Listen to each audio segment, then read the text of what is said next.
Sejam bem-vindos a mais um programa A Luta Liberal, do Instituto Liberal em parceria com a Fundação Friedrich Naumann. Hoje nós vamos falar sobre cenário econômico. Eu, Bernardo Santoro, estou aqui com o meu presidente do Instituto Liberal, Rodrigo Constantino. Rodrigo, bom dia.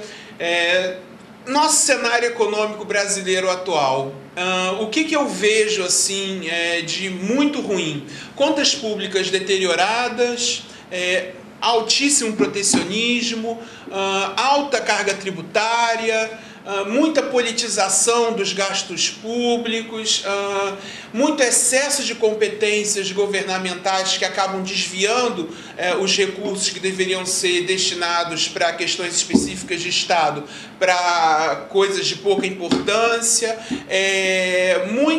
muito lobby, um empresariado refém de financiamento estatal, principalmente do BNDES. São muitas coisas que nós vemos hoje no cenário econômico brasileiro que me parecem traduzir um cenário de curto prazo muito ruim. Especialmente na questão da dívida pública, nós vemos para 2015 o vencimento de vários títulos da dívida pública, então a gente já vai ter um esforço fiscal ainda maior no ano que vem. Queria que você tratasse um pouquinho de cada assunto a respeito do cenário econômico brasileiro em curto, médio e longo prazo. Vamos começar falando sobre a questão dos altos impostos. Você resumiu já toda a desgraça aí, né? Era mais fácil ter falado o que tem de bom, que a gente ia ficar em silêncio aqui. Então vamos começar falando nisso. Eu ia ficar em silêncio. Não tem nada de bom. Um minuto de silêncio. Não, eu acho assim, o modelo brasileiro, principalmente a partir do segundo mandato do presidente Lula e o mandato da presidente Dilma, é um modelo que é melhor definido pela aquela expressão nacional desenvolvimentismo. Né? É um modelo que acredita no Estado como grande locomotiva do progresso, que acredita em Brasília, no governo central, como capaz de ditar os mínimos detalhes da economia, de cima para baixo, né? Que concentrou um poder econômico demasiado no governo. Isso não funciona, isso nunca funcionou em lugar algum do mundo. Então nós estamos com vários problemas aí, começando a pipocar, começando a surgir, por conta desses equívocos todos ideológicos. Né? É um equívoco ideológico. Você citou algumas coisas mais estruturais e outras mais conjunturais. O famoso custo Brasil é isso aí. Você tem uma carga tributária escandinava, apesar de serviços africanos, e você tem, além de uma magnitude de impostos muito elevada, você tem uma complexidade que adiciona muito insulto à injúria. Você tem 2.600 horas por ano só para pagar os impostos. O Brasil é líder no ranking disso, né? Você tem exércitos de advogados tributaristas nas empresas para poder dar conta de 80 e tantos tributos. Então, isso chegou a 90. Isso prejudica os menores empresários, o profissional liberal, as pessoas menos capazes de pagar esse exército de advogados, que é o paraíso de muita gente no Brasil. Você tem a questão da lei trabalhista, que é anacrônica, que data da era Vargas, inspirada na Carta del Lavoro de Mussolini, que trata o patrão como explorador e o empregado como explorado, uma visão com um ranço muito marxista, que gera muitos problemas também. As nossas conquistas, entre aspas, sociais no Brasil, elas são enormes e a gente acredita que na canetada o governo resolve os problemas sociais. Isso não é verdade. Você tem vários países com muito menos regalias legais e o trabalhador tem condições de vida muito melhores. Então não é na base do decreto que resolve esse problema. E quanto a isso especificamente, quero até fazer uma intervenção, porque eu sou advogado e eu passei 5 anos na Faculdade de Direito, na graduação, e mesmo no mestrado, ouvindo muito essa questão do poder normativo da Constituição, do poder que a norma tem de mudar o mundo, como se realmente o mundo fosse uma coisa que o problema é que falta gente de boa vontade e não que na verdade faltam bens e serviços, que existe escassez de bens, que existe um problema para aumento da produtividade do indivíduo. Então, quer dizer, eu queria que você aprofundasse um pouquinho essa visão, especialmente dentro do cenário brasileiro, dessa ideia inata já ao brasileiro, né, de que tudo se resolve com lei, e que aquilo que é até uma piada, né, quando o brasileiro fala assim, alguém tinha que inventar uma lei contra isso. Eu queria que você comentasse exatamente essa situação. O Brasil peca por esse excesso de legislação. Se leis criassem um país melhor, o Brasil era o melhor país do mundo. Não funciona assim. Para dar um exemplo só, focado na questão econômica, que é o nosso tema aqui hoje, né, o salário mínimo pode ilustrar bem isso que nós estamos falando. Muita gente fica com uma espécie de concorrência demagógica de propor mais e mais aumento de salário mínimo. Se não houvesse custos para esse tipo de medida, né, populista, por que não colocar o salário mínimo logo em R$10.000 por mês? Pronto, eu vou ser mais populista do que o PSOL. Eu vou propor um salário mínimo de R$10.000. Óbvio que ninguém vai ser louco a esse ponto. Por quê? Então vamos debater. Porque até o PSOL entende que tem um custo de você jogar um preço fora daquele preço da realidade econômica. Qual é o custo nesse caso? Se você joga um salário mínimo de R$3.000, por exemplo, todo mundo que ganha menos de R$3.000 hoje por questões de produtividade, de encontro de demanda e oferta de trabalho, dada aquela realidade nacional, né, vai ou para o desemprego ou para a informalidade. Quer dizer, eu só posso pagar R$1.000 para minha empregada. Se o governo decreta que agora eu tenho que pagar R$1.500, ou eu vou ter que abrir mão do serviço dela, ou eu vou ter que negociar com ela na informalidade. Não é à toa que quase 1/3 da mão de obra no Brasil está na informalidade. Mais de 1/3. 45% de acordo com o IPEA, na última vez, e a coisa de 5 anos atrás era de 55%, até diminuído por conta de algumas boas, vamos dizer assim, algumas boas medidas do governo, como por exemplo a criação do MEI, microempreendedor individual, alguma facilitação da microempresa, da pequena empresa, tem diminuído o mercado negro no Brasil.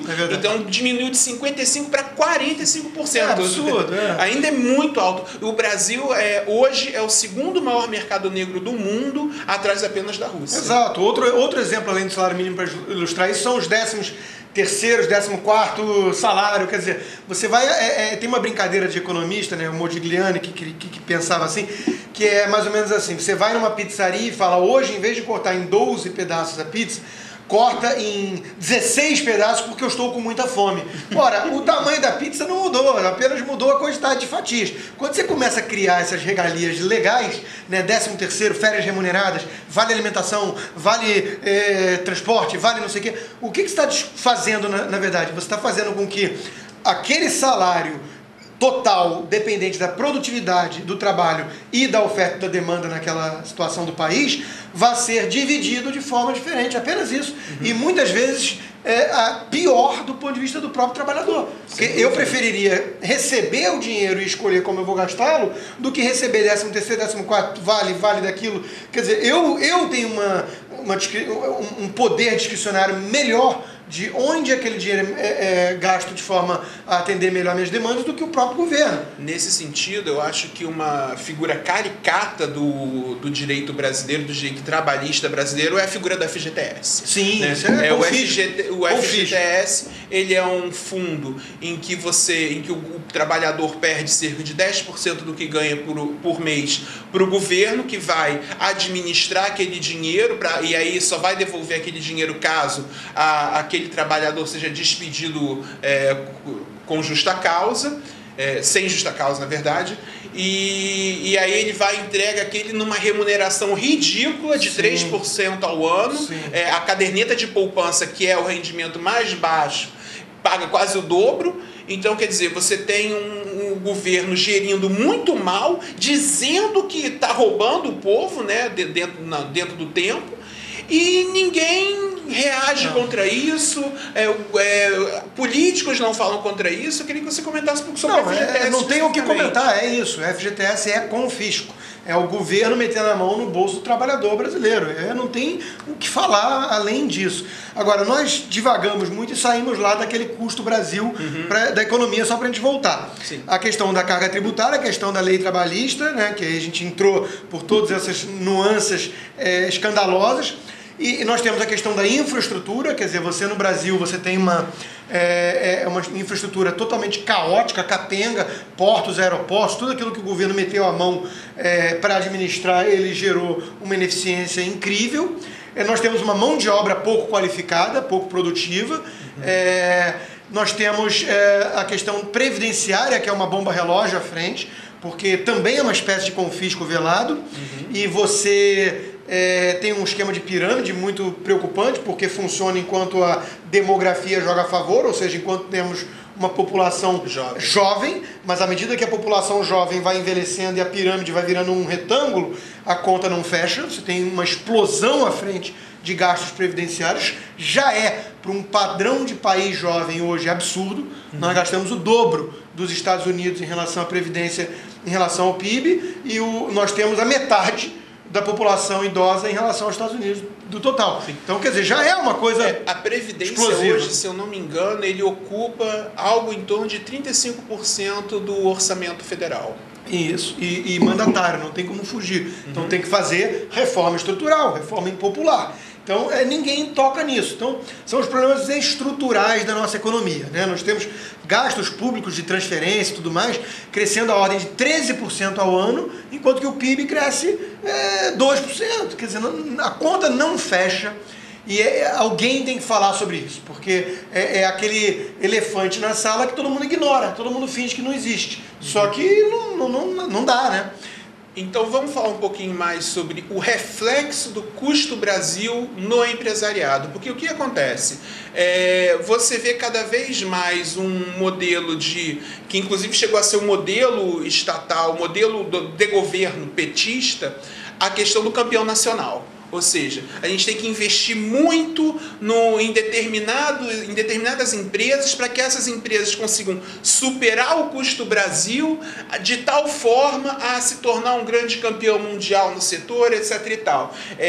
Então, o que eu vejo é que quando ele faz isso, ele já está de cara declarando que ele é um peso para toda a sociedade, que o governo é um peso para toda a sociedade. A tal ponto de que ele precisa ajudar pessoas a se livrar dele mesmo, né? O que de certa forma é uma coisa assim meio surreal. E aí você tem cada vez mais uma concentração de mercado, né, que se perde muito de produtividade, muito de competitividade, de diminuição de preços, e acaba criando uma situação em que o empresariado se torna refém do governo e, de certa forma, criando um sistema escuso em que só o empresariado que é amigo do governo consegue o financiamento barato, e ele fica dependendo daquilo, e se não for aquilo, e aí todo o Brasil, todo brasileiro bancando esse sistema feio, esse sistema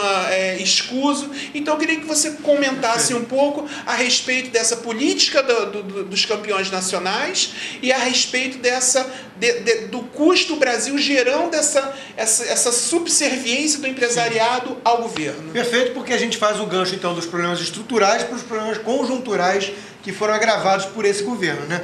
O governo, com o nacional desenvolvimentismo citado anteriormente, ele pegou essa seleção dos campeões nacionais como grande modelo, né? Ele acredita nisso, nessa capacidade sua, é uma forma muito arrogante até de pensar, de determinar quem são aqueles setores, aqueles grupos dentro dos setores que vão liderar então o progresso do país. Com isso, ele criou essas distorções todas que você estava citando. Uma delas, Bernardo, é a questão de você transferir recursos escassos das grandes empresas do Brasil do investimento para produtividade para o investimento, entre aspas, em lobby. Quer dizer, passa a ser muito mais interessante para esses grandes grupos ficar lá com lobistas em Brasília na esperança de cair nas graças do governo e ganhar um baita de um benefício, de um subsídio do BNDES. Só para a gente entender do que a gente está falando, o BNDES consegue transferir recursos na ordem de 3% ao ano, quando que o custo de captação dessas empresas é muitas vezes 12%. Quer dizer, você tem uma transferência de recursos gigantesca do trabalhador pobre para o grande empresário no Brasil. E isso defendido por um governo de esquerda. Quer dizer, você tem o famoso capitalismo de laços, capitalismo de Estado, que eu não gosto nem do uso do capitalismo nessa expressão, porque é para denegrir a imagem do capitalismo verdadeiro, que é o liberal que nós estamos aqui defendendo. Mas o fato é que nós temos um modelo de semi-socialismo aí, né? Um fascismo, típico, né? Típico do Mussolini. Sindicatos fortes, empresas grandes e Estado em grande simbiose umbilical. E isso distorce totalmente a economia. Ao mesmo tempo, como você também colocou, isso torna os empresários reféns do governo, porque o cão não morde a mão que o alimenta, então o empresário não vai criticar o governo que lhe concede essas benesses todas. E, por outro lado, é um reconhecimento do fracasso do modelo estatal, porque o custo do Brasil é tão pesado, o fardo do Estado é tão grande para a economia, que ele precisa ficar dando essas benesses para as grandes empresas. Mais de 60% dos desembolsos anuais do BNDES, que chegam a quase 200 bilhões de reais, vão para grandes empresas. Quer dizer, é um modelo de benefício, de privilégio para grandes grupos. O pequeno e o médio empresário ficam a ver navios em relação aos grandes empresários. E são os que mais sofrem na pele com o custo do Brasil, porque ele tem uma carga tributária alta e volta tudo que a gente estava falando.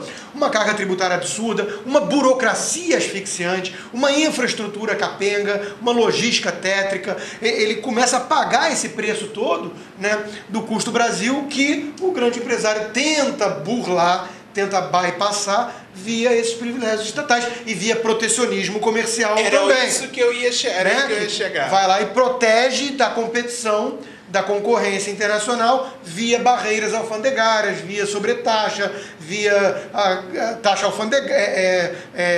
sanitária e tudo, vai criando vários mecanismos de proteger esse grande empresário da concorrência internacional. No seu blog, na revista Veja, que eu também recomendo, é veja.com.br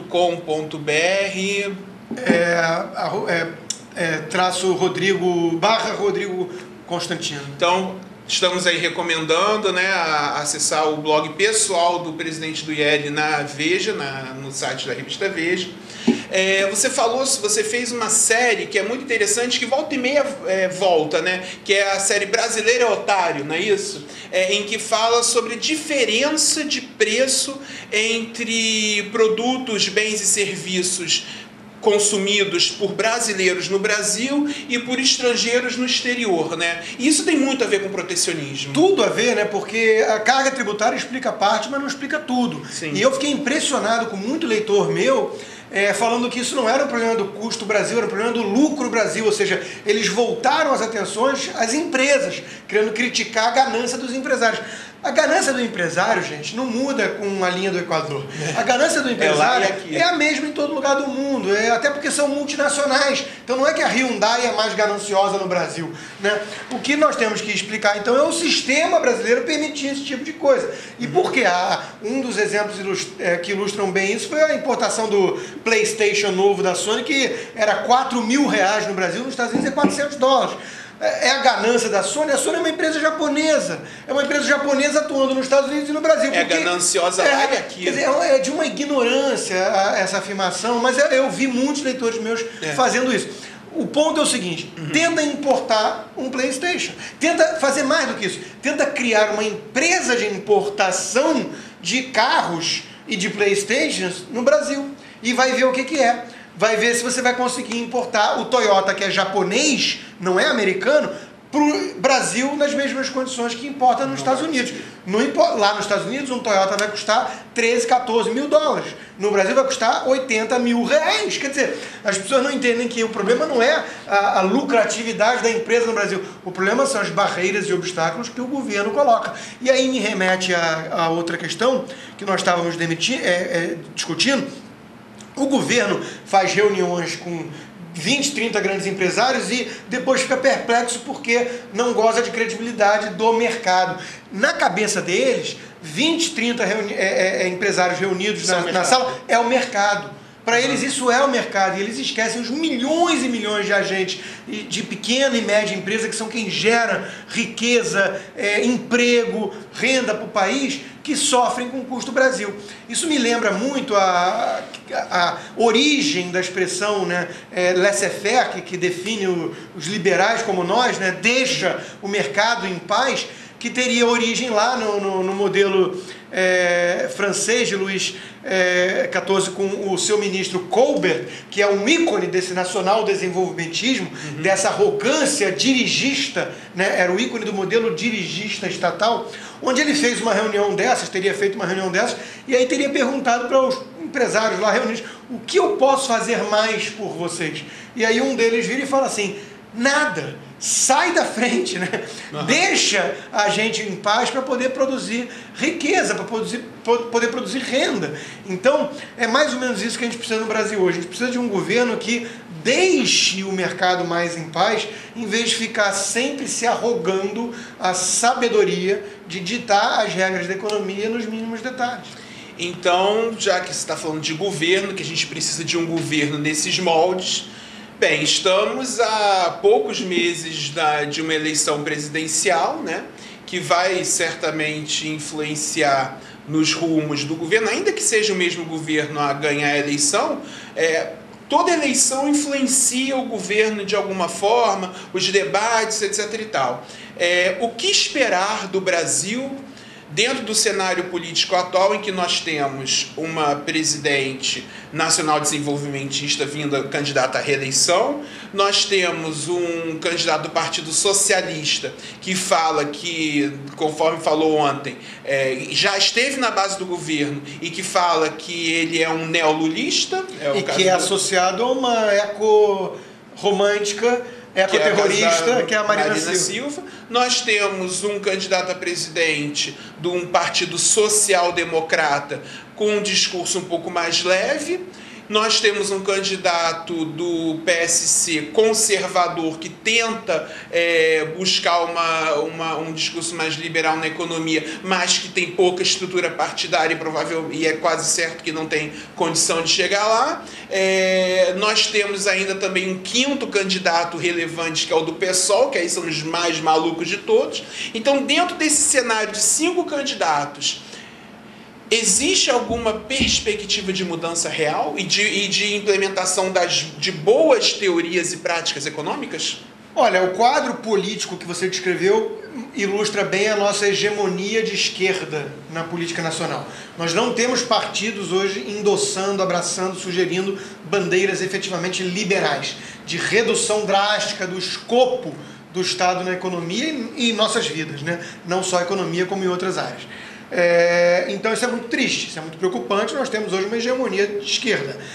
Dito isso, eu acho que é importante saber separar o joio do trigo, porque o PSDB social-democrata, apesar de muito aquém daquilo que eu como liberal gostaria de ver, é inegável que tem um quadro técnico muito mais avançado, muito mais civilizado do que o quadro do PT. Para começo de conversa, não tem o mesmo ranço autoritário e intervencionista e não é bolivariano. Quer dizer, tem o PSDB flerta com o modelo social-democrata europeu, que é um modelo que merece muitas críticas do ponto de vista liberal, mas é um modelo que faz parte do debate democrático civilizado. Enquanto que o PT está flertando com um retrocesso ao bolivarianismo. Eu acho muito interessante que os técnicos do PSDB são muito mais liberais do que os políticos, sim, né? Sim. Você tem um quadro de economistas do PSDB ligado à Casa das Garças, que é um quadro bom, muito bom. Você tem Gustavo Franco, você tem Armínio Fraga, você tem Gustavo Loyola, Edmar Baixa, você tem vários economistas importantes que estavam lá, responsáveis pelo Plano Real, quer dizer que tiveram uma cota de contribuição muito positiva para o país. Enquanto que o PT tem o quê? Aloysio Mercadante, Guido Mantega, Arno Agostinho, são pessoas que, sinceramente, prezado espectador, eu não contrataria como meus estagiários. Então não é uma questão de arrogância, é uma questão de... O Guido Mantega é uma verdadeira desgraça do ponto de vista de gestão da equipe econômica, né? Então isso precisa ser dito. O que está em pauta na eleição de outubro, então, é exatamente isso, é a insistência num modelo nacional desenvolvimentista totalmente equivocado, cujos problemas estão começando a surgir, que é uma estagflação, né, o pior quadro do ponto de vista econômico, uma estagnação econômica com uma inflação resiliente, elevada, ou se nós vamos ter capacidade de rejeitar esse modelo e resgatar um pouco daquele modelo que é a era FHC, que mal ou bem deixou aí uma herança positiva na economia. Então vamos falar sobre esse modelo. Eu queria que nós já criticamos muito, 25 minutos criticando, né? Vamos então agora, nesses 5 minutos finais, falar um pouquinho sobre o tripé macroeconômico da era FHC e se ele se adequa aos tempos atuais, se ele é bom, se não, o que pode ser melhorado dentro dele nesse tempinho que nos resta aí. O tripé macroeconômico, de forma muito resumida para o nosso espectador, o que é? É você ter um câmbio flutuante, ou seja, um preço do país, né, definida pela própria demanda e oferta do mercado. Você ter um Banco Central que goza de autonomia operacional com o mandato de perseguir uma meta de inflação definida pelo Congresso. E você ter uma lei de responsabilidade fiscal, ou seja, o governo não gastar mais do que arrecada. Esse é o grande tripé que o governo Fernando Henrique Cardoso deixou como legado positivo para o país, e muito não foi nem convicção ideológica deles, não. O preço, por exemplo, do câmbio teve que soltar depois de muita pressão do mercado e das reservas se exaurirem. Foi em 99, só foram 5 anos de governo FHC sem câmbio flutuante. Exato, assim como as privatizações que foram fundamentais para o país foram feitas muito mais por necessidade de caixa do que por convicção ideológica também, mas foram feitas. E esse tripé está totalmente ameaçado hoje. O câmbio sofre muita interferência, é um câmbio de flutuação suja, quase controlado. Nós temos uma responsabilidade fiscal cada vez menor, o superávit indo embora, e um governo gastador que faz malabarismos contábeis para poder rasgar a responsabilidade fiscal, e qualquer dona de casa que está nos ouvindo entende que você ficar gastando mais do que você ganha vai te colocar em sérios problemas à frente. Não é diferente com o Estado, você vai cair na mão de agiotas no futuro. E você tem a questão do Banco Central perdendo sua autonomia e deixando a inflação ficar sistematicamente acima do centro da meta, que já é uma meta muito elevada para padrões internacionais, 4,5%. Nossa inflação tem ficado ali em 6% ao ano, com preços administrados totalmente congelados pelo governo, que também é uma forma de mascarar a inflação real. Então nós temos todo esse tripé ruindo. Isso é muito grave, Bernardo, isso é muito sério. As pessoas, os mais leigos, podem não se dar conta do que isso representa em termos práticos no cotidiano, no dia a dia. Mas isso significa a volta do dragão inflacionário, que é o pior imposto de todos, porque é o imposto que mais prejudica os pobres. É um imposto que, na verdade, não tem defesa nenhuma. Enquanto na Constituição você tem, bem ou mal, para que o governo possa tributar a população, ele tem que partir de certos parâmetros, ele tem certos limites condicionais, anterioridade tributária, vedação ao confisco. Você tem vários instrumentos na Constituição que, de certa forma, tentam limitar esse poder do governo de tributar a população. Ao passo que na inflação não existe controle nenhum. Então você pode diluir o valor da moeda. Quando você dilui o valor da moeda, aquela moeda nova rouba, de certa forma, o valor da moeda velha, da moeda que está no bolso de cada um, e sai sustentando os déficits públicos. E de forma desigual, tá? Isso é importante citar. A inflação nada mais é do que transferência de riqueza de alguns, normalmente os mais pobres, para os mais ricos, que conseguem se proteger ou que se apropriam desses gastos públicos em elevação. né? Quem recebe o dinheiro novo, né? Ele acaba, como o mercado ainda não tem a percepção de que está sendo gerado dinheiro novo, quem recebe primeiro e tem essa percepção primeiro, acaba comprando antes as coisas, acaba investindo antes. Então, você acaba tendo uma situação em que quem é amigo do rei, que está mais próximo do governo, que é quem? Banco, servidor público, empreiteira. Isso é análogo ao sujeito que tem uma máquina de fraudar moeda. Sim. E aí quem tem a máquina de fraudar moeda, obviamente vai no supermercado, compra tudo, e o outro que chega depois paga mais caro e não sabe o que aconteceu. Exatamente. Então, na verdade, você tem todo um sistema que é muito nocivo à população e que não há nenhuma defesa jurídica contra isso. E isso é realmente lamentável. Nós estamos terminando esse programa. Convidamos vocês a acessar o site do Instituto Liberal, www.institutoliberal.org.br. Estaremos novamente na próxima quarta-feira aqui. Então vamos terminar aqui nesses últimos 30 segundinhos, dando uma perspectiva rápida do que vem aí na eleição. Vai mudar alguma coisa? Tem como mudar? Só muda se sair essa equipe econômica, ou seja, esse governo. As pessoas têm que entender que não é o Guido Mantega, é a presidente Dilma que acredita nesse nacional-desenvolvimentismo fracassado. Ou a gente muda a presidente, ou o Brasil vai ter problemas muito graves à frente. Muito obrigado.